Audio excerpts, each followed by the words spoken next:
بسم اللہ الرحمن الرحیم۔ 7ویں جماعت اردو کتاب سے ہم نے شکر گزاری ایک نظم پڑھی تھی جس کا لکھنے والا شاعر صفی لکھنوی ہے۔ صفی لکھنوی نے شکر گزاری میں اللہ کا شکر اور آسمان و زمین کے اندر جو اللہ تعالیٰ نے مختلف نعمتیں رکھی ہیں ان کا شکر ادا کرنا۔ اب یہاں پر سوالات ہے، بادل سمندر کا احسان کس طرح چکاتے ہیں؟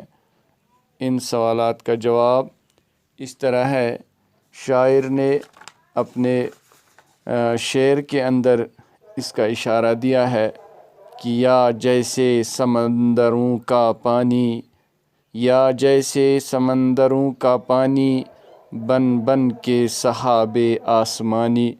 شاعر کہتا ہے کہ بادل سمندر کا احسان اس طرح چکاتا ہے کہ جب بادل سمندر سے بھاپ نکل کر بادل بن جاتا ہے، سحاب آسمانی بن جاتا ہے۔ سحاب کہتے ہیں بادل کو اور ابر کو۔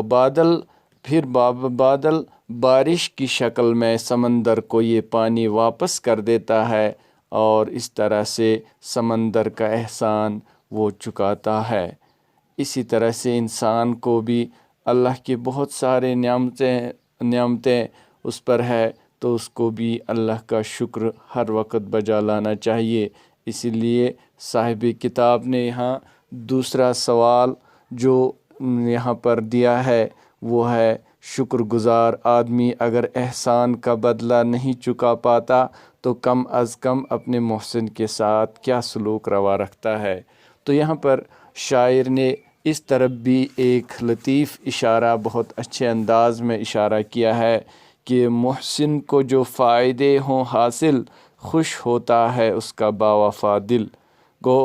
جس پر کسی نے احسان کیا، اگرچہ وہ خود اس احسان کا بدلہ نہیں دے سکتا ہے لیکن خندہ روئی کے ساتھ ہر آن کرتا ہے قبول اس کے احسان۔ جس نے اس پر احسان کیا تو خوشی کے ساتھ اس کے احسان کو وہ قبول کرتا ہے، مانتا ہے۔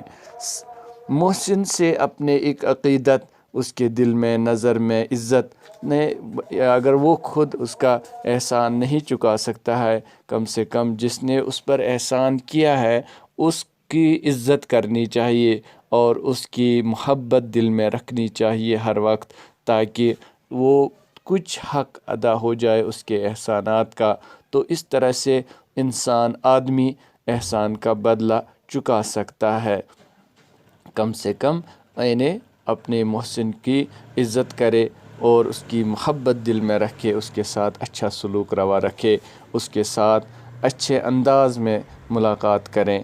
تو یہ تھے 2 سوالات جو یہاں صاحب کتاب نے یہاں درج کیے تھے، جو میں نے مختصراً شعر کی طرف اشارہ کرتے ہوئے آپ کو بتائیں، اور آپ اپنے نوٹ بکس میں، کاپیز میں ان کو جو ہے خود اپنے الفاظ میں لکھیں، اسی جو میں نے باتیں کہی انہی کو دیکھ کر کے۔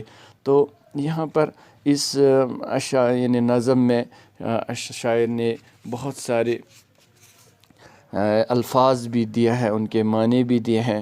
جیسے میں نے پہلے بھی کہا، شجر کہتے ہیں، یہ عربی لفظ ہے، درخت اور پیڑ کو جذب کرنا، چوسنا۔ سحاب کہتے ہیں بادل کو، مکرر یہ بھی عربی لفظ ہے تو دوبارہ کا معنی ہے اس کے، نقشہ، صورت، طرز، طریقہ۔ محسن کہتے ہیں احسان کرنے والے کو، محسن اور اس طرح احسان، فیض، فائدہ، نیکی، اعتراف، تسلیم کرنا، ماننا، پیہم، لگاتار، مسلسل، ساتھ ساتھ، بہت، خرم، خوش و خرم کا مطلب خوش ہونا، خوش اور شادمان بھی خوشی کو ہی کہتے ہیں۔ حق کوش، سچائی کے لیے کوشش کرنے والا، سچا۔ انسان کو ہر وقت حق کوش رہنا چاہیے، سچائی کا ساتھ دینا چاہیے، سچائی کو پھیلانا چاہیے۔ معاوضہ معاوضہ کا مطلب ہے بدلہ، مزدوری، فراموش، بھولنا، نگاہ کہتے ہیں نظر کو، اور آن، وقت، لمحہ، پل، خندہ روئی، خوش مزاجی۔ اس کتاب میں پھر آخر میں جو کہ صاحب کتاب نے اس میں لکھا ہے کہ پن چکر یعنی واٹر سائیکل کا یہی مطلب ہوتا ہے کہ بارش سمندروں میں جاتا ہے، پانی سمندروں میں بھاپ بن کر کے پھر بارش ہوتا ہے، اسی کو ہم واٹر سائیکل کہتے ہیں۔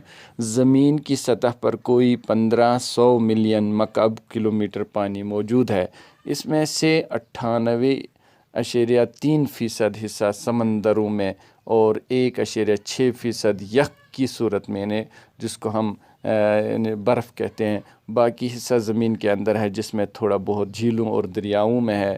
اس پانی میں مختلف قسم کی تبدیلیاں ہوتی رہتی ہیں، یہ تبدیلیاں پن چکر یعنی واٹر سائیکل کہلاتی ہیں، جو تبدیلیاں ہوتی رہتی ہیں پانی کے اندر۔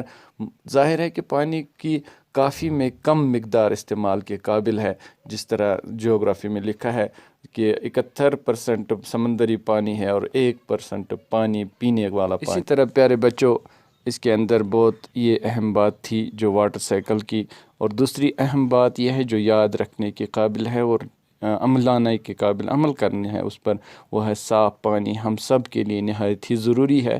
ہم پانی کے بغیر زیادہ دیر زندہ نہیں رہ سکتے۔ جو پانی ہم پینے یا کھانا پکانے کے لیے استعمال کرتے ہیں وہ بالکل صاف ہونا چاہیے۔ بدقسمتی سے پینے کے پانی کی مقدار روز بروز کم ہو رہی ہے، ذرا غور کریں ایسا کیوں ہو رہا ہے، اس کے لیے ذمہ دار وجوہات قلم بند کیجیے، یعنی ہمیں پانی کو صاف رکھنا چاہیے اور ضائع کرنے سے بچانا چاہیے۔